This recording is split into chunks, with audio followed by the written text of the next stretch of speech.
Hey guys, it's Dennis and Ari, and I wanted to put out a technical tip, especially like in the morning classes. We do a lot of grip fighting and controls, and as you know, we do that like a ton in Jiu-Jitsu, and these are more like no-gi controls, but let me just show you, starting off with like the first drills that I love to do and almost repeat them over and over. It's called inside control.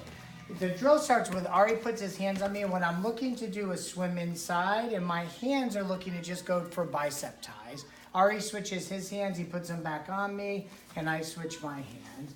And what I'm looking to do is just put my hands here so that I am looking for inside control. So any follow-ups that I have, I'm opening his body, and I'm able to do those techniques from the inside. So what is that? It's where your hands swim under, and my palm goes to his bicep in here. Ari can swim through and put his hands on my chest or on my bicep, and this is a drill.